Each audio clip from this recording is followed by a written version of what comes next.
अस्सलाम वालेकुम। कैसे हैं सब।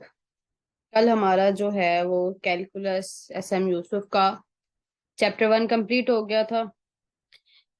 आज हमारे पास जो है सेकंड चैप्टर डेरिवेटिव, हम इसे स्टार्ट करेंगे।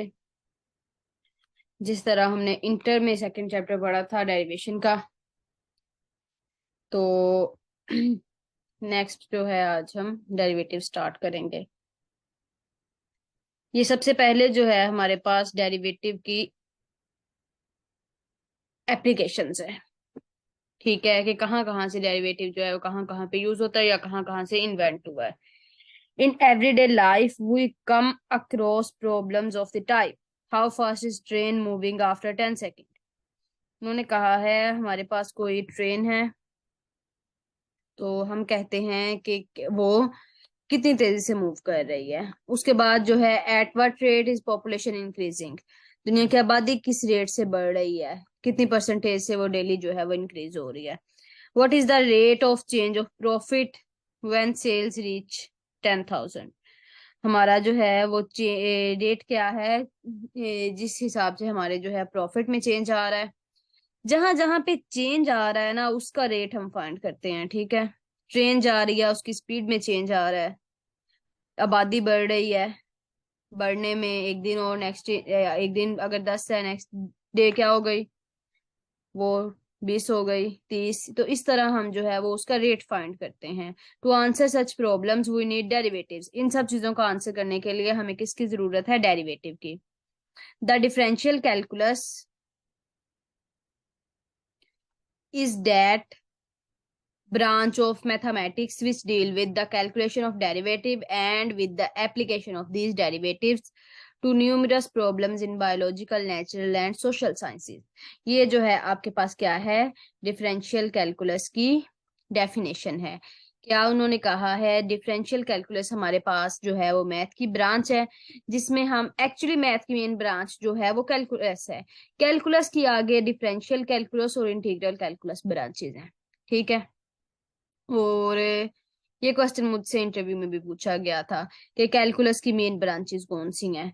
तो मुझे एक्चुअली समझ नहीं लगी थी क्वेश्चन की, उन्होंने इतना ये नहीं पूछा था ना डायरेक्ट के कैलकुलस की ब्रांचेस कौन सी हैं, कैलकुलस में मेन मेन चीजें कौन सी आती हैं उन्होंने कहा। तो मैंने कहा था कि डिफरेंशिएशन, इंटीग्रेशन। तो कहते आप इस तरह बोले ना, फिर सर ने कहा कि इंटीग्रल कैलकुलस, डिफरेंशियल कैलकुलस, ये चीज मुझसे पूछी गई थी। तो इधर जो है वो डिफरेंशियल कैलकुलस की डेफिनेशन है, is that branch of mathematics which deal with the calculation of derivatives and with the application of this derivative. हम डेरिवेटिव की कैलकुलेशन करते हैं और उनके एप्लीकेशन को स्टडी करते हैं हर जगह पे। बायोलॉजिकल, ये नेचुरल, सोशल साइंसेस। मैंने शायद आपको बताया हो जो हम डिफरेंस इक्वेशन पढ़ते थे, आई थिंक, हाँ वही उसका मैंने पढ़ा था कि वो आर्टिफिशियल हार्ट्स जो हम बनाते हैं वहां पे वो यूज होते हैं। तो मैथ जो है वो हर जगह, मेडिकल में भी मैथ यूज होता है। ठीक है ना। तो आपको पता है मैथ, मेडिकल में कोई भी मेडिसिन जब बनाई जाती है तो उसका एक फॉर्मूला होता है। वो फॉर्मूला किस हिसाब से होता है, उसकी क्वांटिटी के हिसाब से। तो क्वांटिटी जो है वो हम मैथ में मेजर करते हैं। तो मैथ हर चीज में यूज होता है। डेफिनेशन एंड नोटेशन, हमने पीछे भी ये इंटर में डेफिनेशन पढ़ी थी। हमने पढ़ा था एवरेज रेट ऑफ चेंज, फिर हमने कहा था एवरेज रेट ऑफ चेंज पे जब हम लिमिट अप्लाई करते हैं वो हमारे पास बन जाता है इंस्टेंटेनियस रेट ऑफ चेंज, और इंस्टेंटेनियस रेट ऑफ चेंज को ही हम डेरिवेटिव बोलते हैं।